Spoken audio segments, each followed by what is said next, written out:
bansa.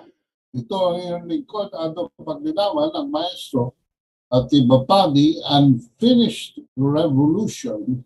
Pinatugtog po natin ang gusto ang ating theme song ngayon dahil matagal na natin hindi na ibababad ang kantang ito. Ay kung inyong mamarapatin, malapit na po ang araw na ating kasarinlan. Kaya medyo yung nationalistic fervor ay pumapasok. At sa kantang ito, mga kabansa, ay pinapakita ni Joey Ayala ang kanyang nasyonalismo, ang kanyang pagmamahal sa kultura ng bansa, sa environment, sa kalinangan, at sa kalikasan. At mula sa kanyang kinaroroonan sa Davao City, kinatha niya ito at pinakikita sa atin. Maaga-maaga pa ay sinimulan natin itong i-play dito sa RP1 para inspire ang ating mga kabansa na mayroong kinabukasan sa loob ng Administrasyong Duterte. Ang mga topic po natin ngayon ay magsisimula sa turismo at alam po ninyo sino sa atin ay pwede pong mag-contribute sa tourism sa anumang parte ng ating society, ng ating community, no? Katulad po nito ginawa namin. Alam niyo po, kami ay naimbita ng Chinese Embassy na dumalaw sa Beijing noong September 2015. And tourism was very much in our minds for two reasons. Dalawa po ang rason. Dahil po ang prospect noong 2016, nung sumumpa si Pangulong Duterte bilang Pangulo, 16 na Pangulo ng Pilipinas, ay ang record po natin ng turismo na nanggagaling sa China ay 360,000 on the last full year of Noynoy Aquino. Definitely not more than 400,000 tourists. Tandaan niyo kung mabuti at ikukumpara natin kung paano ito kumilos noong panahon ni Presidente Duterte. So ang last full year po ni Noynoy Aquino ay 2015. Ang first full year po ni Presidente Duterte ay 2017 dahil hati po yung 2016 hanggang June 30 si Presidente Aquino at nagsimula naman si Presidente Duterte ng July 1. So yun po mga bansa. Taon ng Pilipinas noong panahon ni Presidente Duterte, gaya na nga lang in-explain ko sa aking libro, ay was very much actively engaged in a political conflict with China on the West Philippine Sea.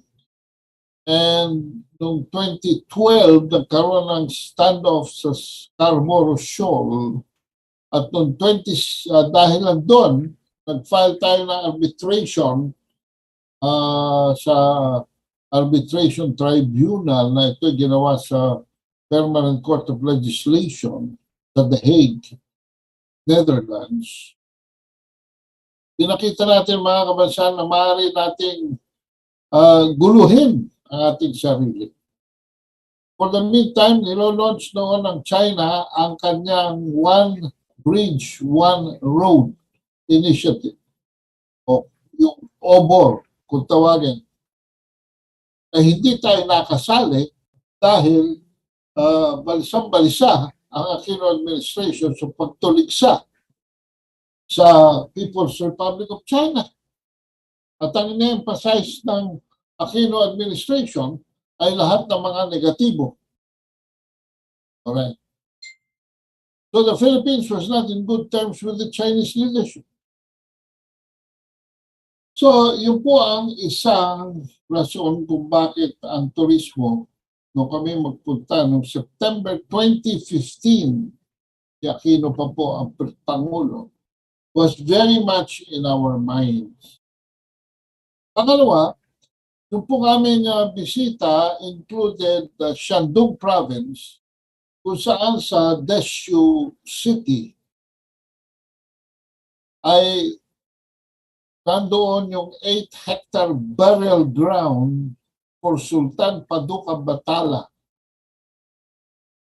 Sultan Paduka Pahala, of Sulu and North Borneo, who died in 1417. Sa kanyang return trip, siya po ay napunta sa Beijing para mag-pay tribute to Emperor Yongle of China by virtue of a treaty between the two nations, no?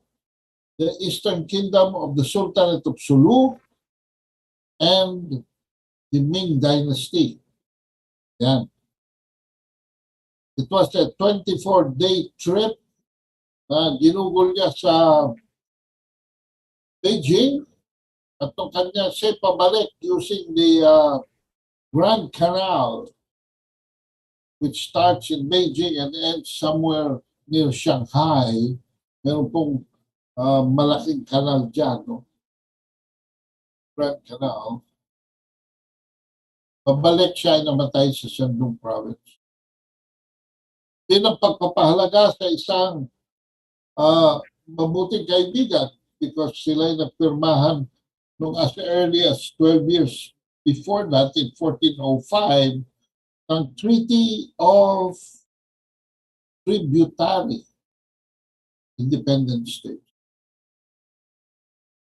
We were an independent state and yet we have a treaty with China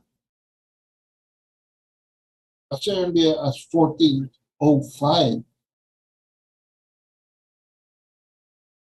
At yan na nga. So, in a manner of speaking, we were under the protectorate of China. Okay? Ito po ay in-include ko sa as an historic event sa una kong libro, A Problem for a Solution. That is why tuwan-tuwa kami nung i-appoint na kaisa sa aming grupo na ambassador to China ay si Ambassador Chito Santa Romana. We did not waste time. We immediately launched a people-to-people lobby for tourists with Santa Romana as anchor in China. Yan po ang pinagsimulan noong panahon ni Presidente Duterte ng ofensiba. No?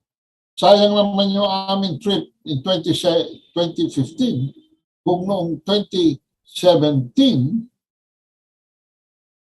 exactly 600 years from the trip of Sultan Paduka Pahala of Cebu, of Sulu and North Borneo.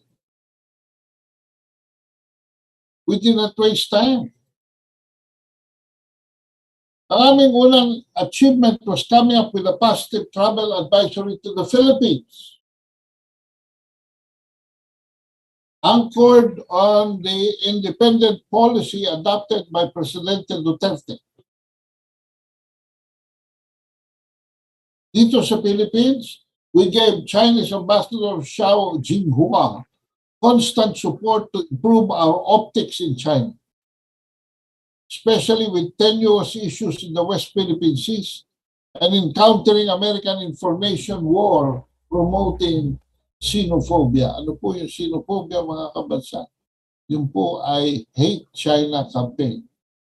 China, phobia, fear of China.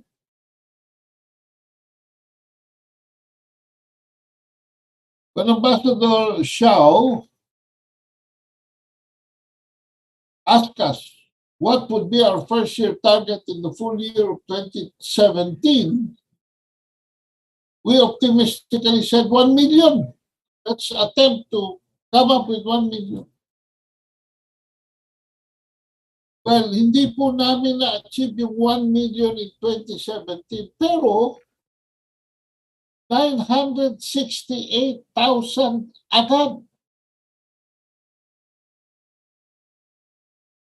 In other words, we were only 32,000 short of 1 million, mga kabansa. That report unprecedentedly showed that China was already the Philippines' second largest source of tourists, agad behind South Korea. In just 1 year.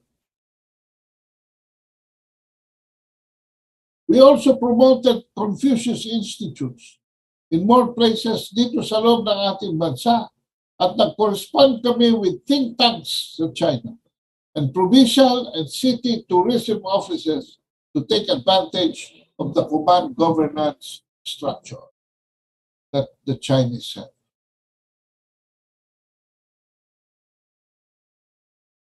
By 2018, yung 968,000 ay naging 1.26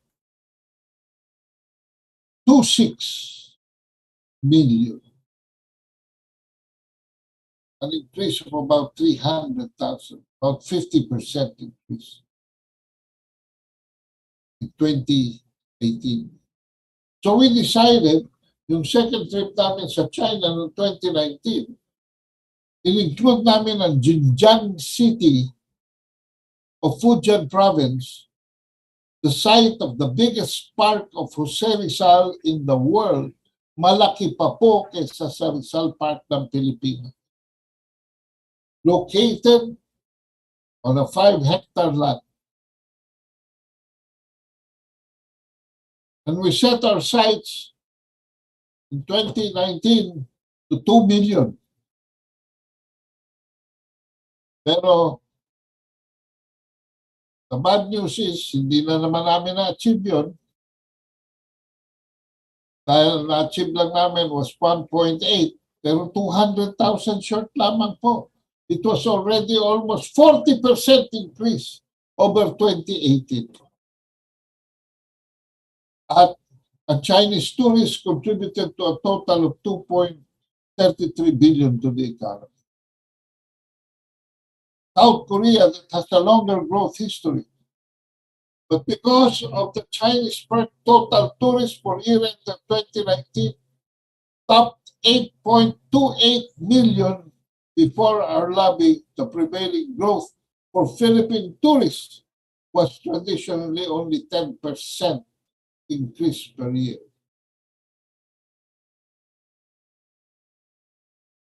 Pero top 3, nagre-register dyan ang Estados Unidos, pero 90% po ng arrivals from the US are really Filipino-American balikbayan.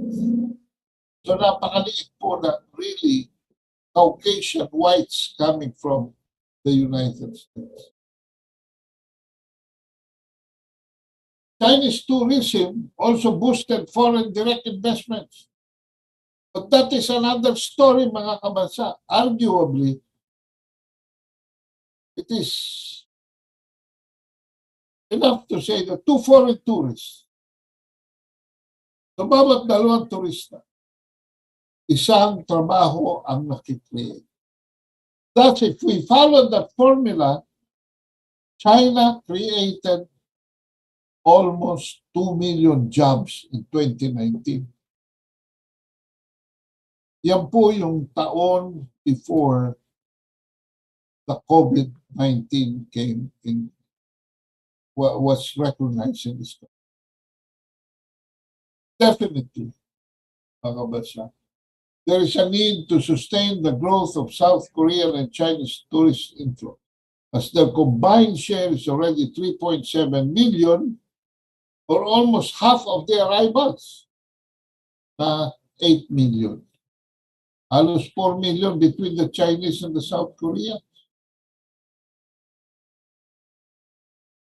Pero mga kabansa, paring mag-celebrate na tayo that we had 8 million Chinese total tourists 2019. Pero ano ang katotohanan? Pang-anim lamang ang Pilipinas sa turismo sa Southeast Asia. Yung ating 8 milyon ay hindi pwedeng ireto sa almost 40 million na nagpupunta sa Thailand. Yes, ang tourism sa Thailand, 1/5 lamang ang Pilipinas. 8 million.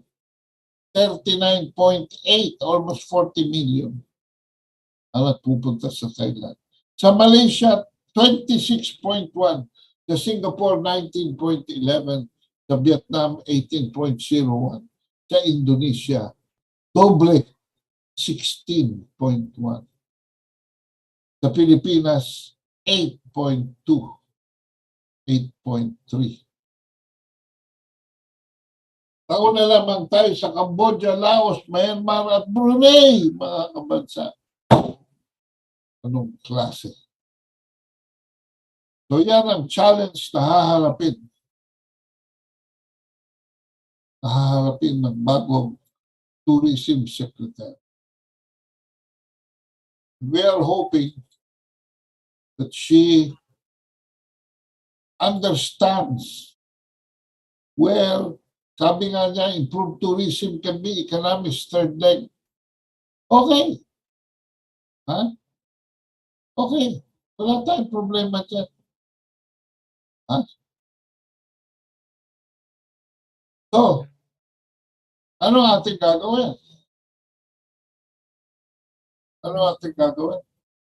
Well, ito po, in-appoint si Cristina Garcia Frasco na mayor ng Liluan, munisipalidad ng Cebu province where her mother is governor. And the mayor is also for now spokesman for Vice President-elect Sara Inday Duterte. Yung pong anak ni Governor Garcia ang ating tourism secretary. Okay? Ano? She appeared to be a competent local executive. As mayor, she received various recognitions, including the Manila Times Award for the most livable cities in the Philippines that was given to Liluan in 2019. She gave up law representing foreign firms in multi-billion-dollar arbitration cases to serve in a small municipality. She was just elected to a third term as mayor when she was nominated to head the tourism department. Siya pa rin po ang mayor ng Liluan. As mentioned earlier, Mrs. Frasco faces tough challenges because her office may have to rely on other departments that have their own priorities. Hindi ako naniniwala dyan sa analysis na yan. Sino bang gumawa nitong analysis na ito?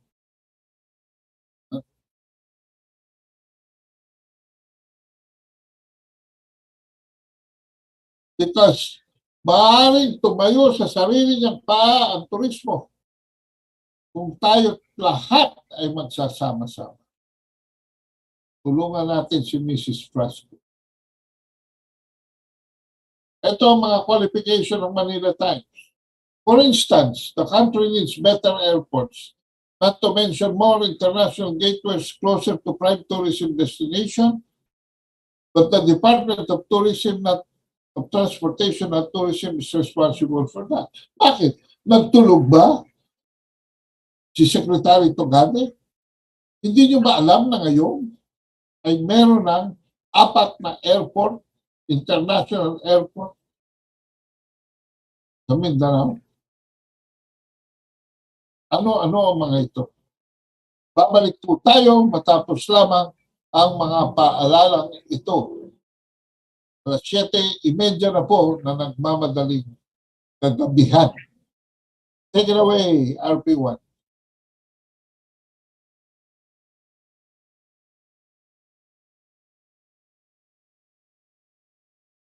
Okay, RP1, wala.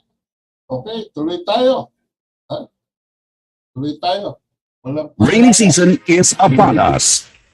Nasa bahay ka man o nasa labas, uulanin kayo ng mga bagong-bagong balita from Radyo Pilipinas. Tuloy-tuloy ang naglalakihang patak ng mga ulat sa tag-ulang malamig. May init at up-to-date information ang ibubuhos sa inyo ng Radyo Pilipinas. Umaapaw sa balitang tunay at umaagos sa tama at napapanahong impormasyon. Tag-ulan man, habagat o bagyo, hindi papipigil maghatid ng balita sa inyo. Radyo Pilipinas. Sa pagkakatala ng Omicron BA.2.12.1 COVID variant sa bansa, walang dapat ipangamba dahil epektibo pa rin ang ating mga bakuna. Katunayan, itong mga bagong cases ng BA.2.12.1 ay puro mild cases, in most cases nga asymptomatic. Bagamat hindi pa kailangan ng muling paghihigpit, pag-iingat ay hindi pa rin dapat alisin sa isip. Tuloy-tuloy po yung paggamit natin ng ating mga public health standards, wear mask properly, and of course, get boosted. Dahil ito po talaga yung mga layers na nananatiling pinoprotektahan tayo kahit ano pa mga sub-variant yan. Para sa mga balitang totoo at impormasyong laging tama, Radyo Pilipinas. Sa pandemyang ito, malayo na ang narating. Nakabalik sa mga miss nating gawin. Nagmask, hugas, iwas, para laging ligtas. Nagpabakuna at booster para protektado. Pag nagkakasakit, pagkarang lumayo. Nagtiwala sa telemedicine at sa bahay nagpapagaling. Lahat kinaya dahil sa alaga sa isa't isa. Kaya anumang hamon, mas kakayanin pa. Tuloy ang ingat, tuloy ang angat. A message from the kapisanan ng mga broadcaster ng Pilipinas. Iba pa, the unfinished revolution. Okay, tuloy po tayo sa ating analysis, no? Kasaran ko lang itong isang tayo. Bakit? Natutulog ba si Secretary Tugade? Hindi po. Kung pumasok si Presidente Duterte, dalawa lamang ang international airport yan. Unang-una, ang Davao City. Pangalawa, ang Jensan.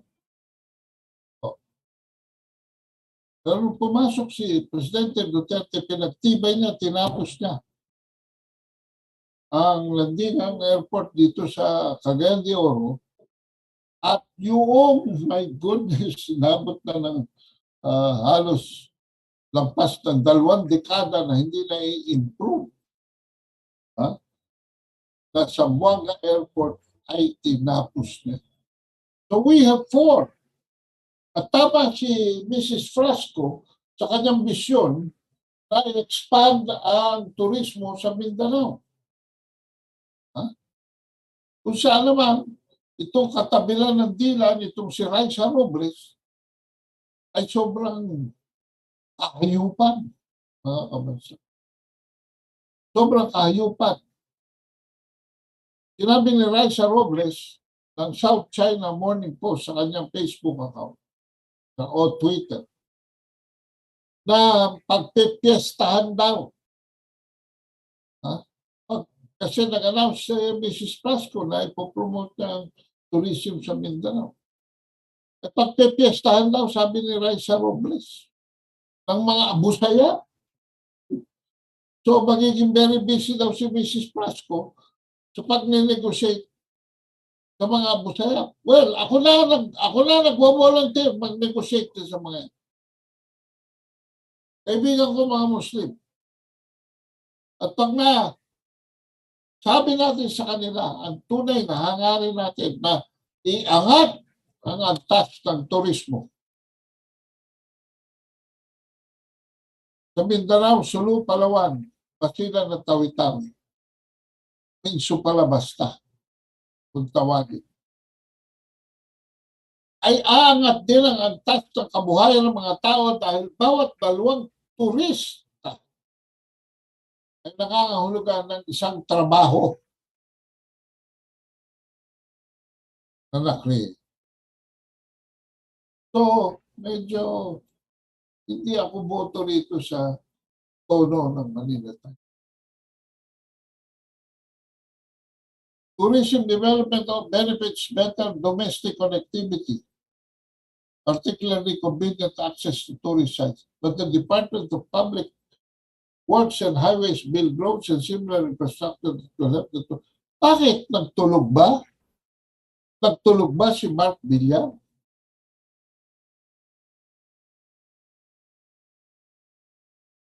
Hindi. In fact, we hit. Nakita niyo naman ang expansion, ang widening, ang reconcretization ng ating mga roads. Improvements all over the country.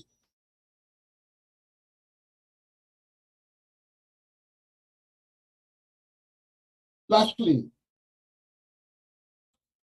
the Philippines should consider liberalizing visa requirements. Perhaps selectively waive them like what Thailand and other countries in the region did. I may agree with that.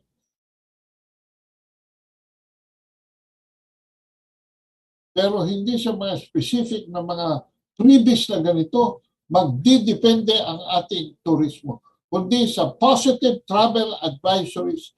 And so, I would like to request the Department of Foreign Affairs to be more positive in its outlook, especially in our relationship with our neighboring countries, especially China.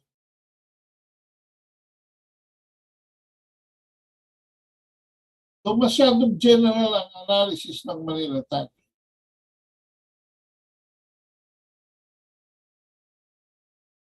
Okay, nandiyan ang pandemic. Pero palagay ko naman with what's happening now, medyo bukas na tayo dito sa area ng pandemic.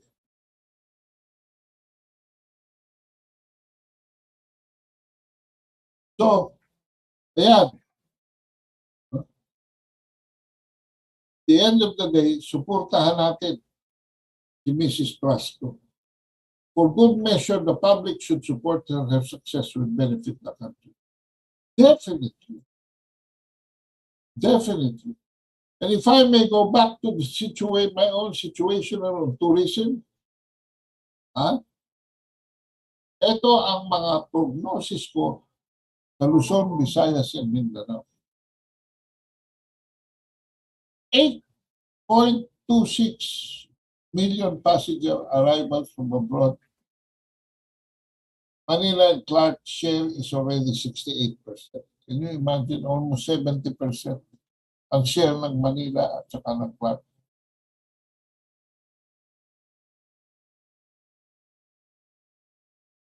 There is something wrong about this figure.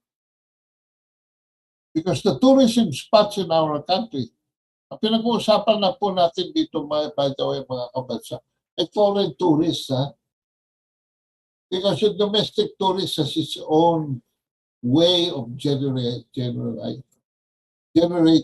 activity. Nagtutuon lang po ako dito sa for now. Pero kung sa 8.26 million, almost 70% ay pumapasok sa Manila at sa Clark. May problema tayo. Dahil marami pa mga provinces na covered the south. So for Luzon, the leads of the top 4, Taiwan. So anong una? China. Pangalawa, USA. Pangapat, Taiwan. South Korea, China, USA, mostly balikbayans. Taiwan is number 4. Malaki yung figure, 682,000 to our northern provinces. Must be given emphasis with the local governments of Cagayan and Ilocos provinces as prime movers. So yung level 9 upgrade ng Lawag Airport that now accommodates, nakita nyo, nakaka-accommodate ng Lawag Airport ng A320 o katumbas ng Boeing 737. Hindi pa nga pwede dyan yung mga 747, pero nakakapasok na po ang A320s at ang Boeing 737 sa Lawan. Should pave the way for an expanded promotion of direct international flights to Lawan from Hong Kong, Taipei, the Chinese southern coastal cities, and Honolulu. Tagdag natin ang Honolulu. Rich Ilocano population and vice versa.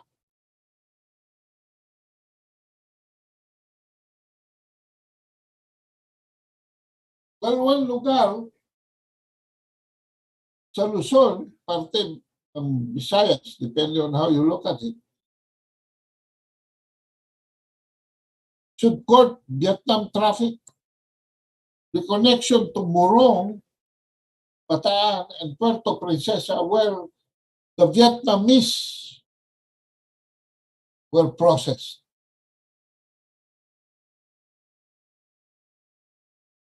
Before they were given.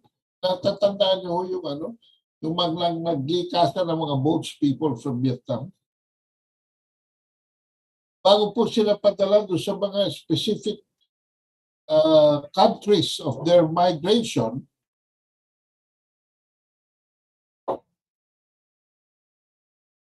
rinosis po sila sa Burong Bataan and Puerto Princesa pala. So yan. Iayos natin yung penetration natin. And in this analysis, yung Palawan ay kinaklasify natin under Region 4B.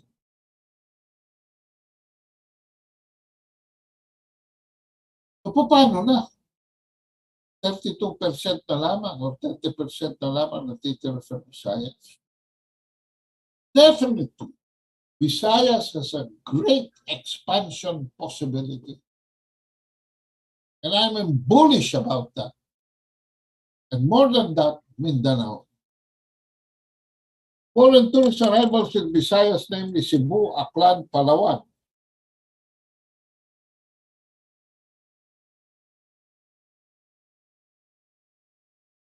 Yung parte ng Palawan na doon na sa bandang south, southern Palawan. Bohol and Iloilo constitute about 32%. So saan ang pupunta? Cebu, Aklan, Palawan, Bohol, and Iloilo. Hala, wala pa hong 1% nag-arrive sa Mindanao. Ha?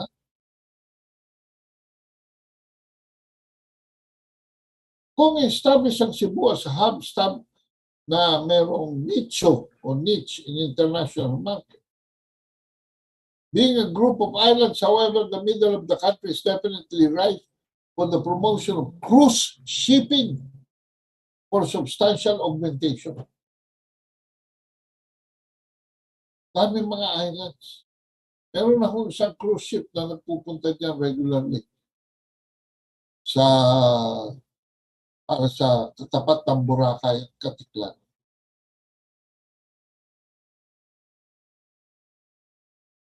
So yun po ang prospect.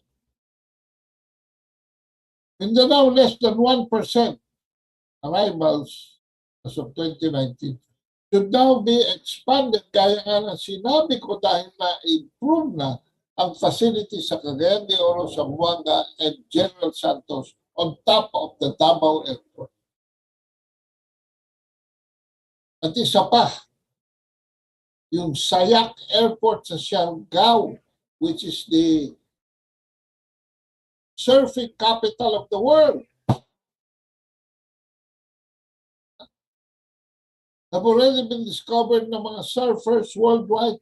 National attention should be given in rebuilding the island because tinamaan siya ng katakot-takot ng Typhoon Odette. Ang Davao should be reconnected with its Japanese roots, together with 3 other ports of entry in Mindanao. From the East Asia growth area, Brunei, Malaysia, Indonesia, and Thailand, where we hardly have markets wala ho halos mga taga-Malaysia, Indonesia, and Thailand, at Brunei pupunta sa Pilipinas. Something must be done about that.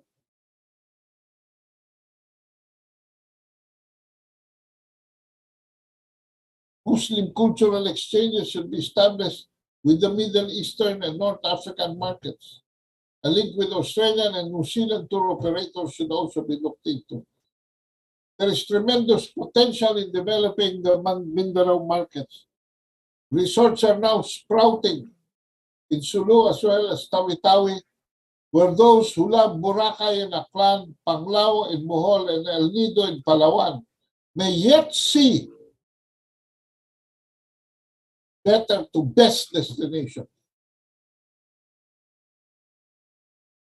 in the light of the improvement of peace and order in southern Philippines. Mas magaganda po dyan. Maniwala kayo sa akin, nakarating na ako dyan sa mga isla na yan. Hindi lamang mapuntahan. Katulad sa Basilan, meron po akong favorite vacation spot dyan. Papakita ko pa sa inyo ang picture. Pero hindi puntahin ng mga foreign tourists because Basilan is the base. Basilan is the base of the Abu Sayyaf. So kailangan mag-outreach dyan. Ewan ko lang kung anong klaseng offensive marketing ang gagawin niya. Against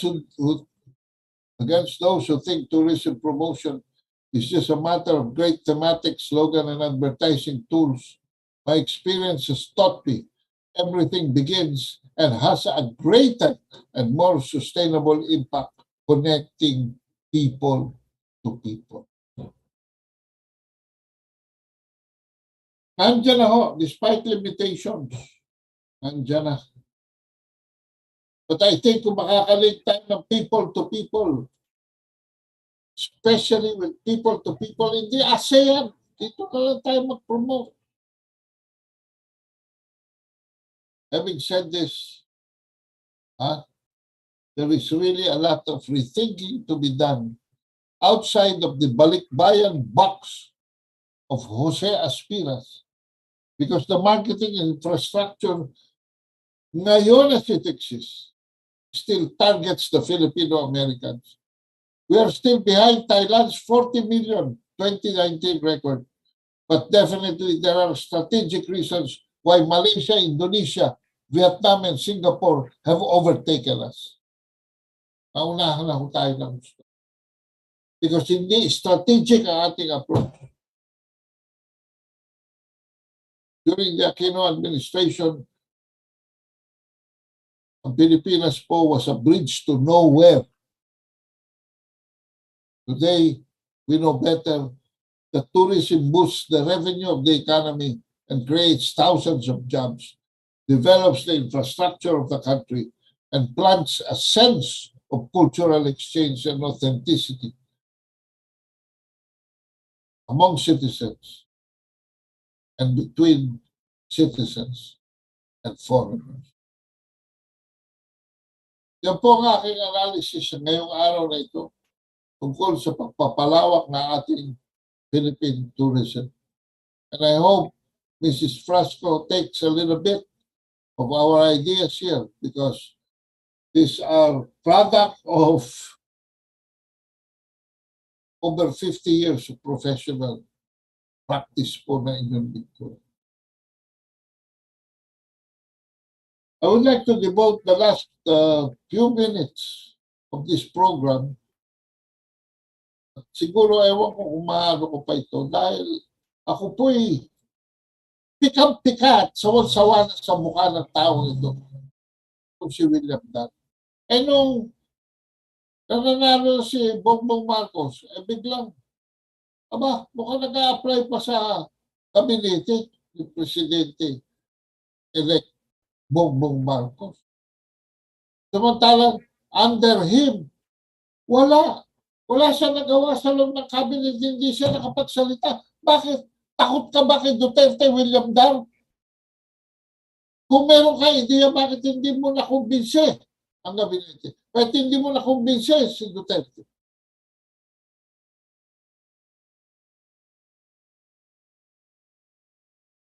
Ito ang reklamo ko lagi, and I'm on record when I say this, that the Duterte government's weaknesses are in areas of the following: agriculture. Number 2, energy. Yan po mabubutasan ang Duterte administration. Hindi siya sinasiraan ko siya, kundi kailangan i-accept natin mga areas of weaknesses. For instance, sa agrikultura, dismantling every support system and support programs for food security, that we have become marginal na, kakaunti kakapurit na funding by mid-2016. So, mag-assume si Presidente Duterte. And yet, rice, our staple food under Duterte, became the major casualty of a brutal anti-agriculture policy. Kaya, alam niyo kung minsan napapailing na lang ako pagka nagre-reklamo si Ka Ado. Bakit yan na naman mga UP? School of Economics yan, yung mga so-called economic wizards, ni President-elect Bongbong Marcos, ay sila pa rin. Kung ang formula na yung nag-work, bakit hindi nag-work ang 30 years plus 6 ni Duterte? From Aquino to Estrada to Aquino, Ramos, Estrada, Gloria Macapagal-Arroyo, tuloy na yan. And now Duterte. Kung saan ang Kongreso na tuta ng mga importers, scrap ang quantitative restrictions on rice and replace it with the ultimate terminator of the Philippine rice culture. Yung rice tarification law.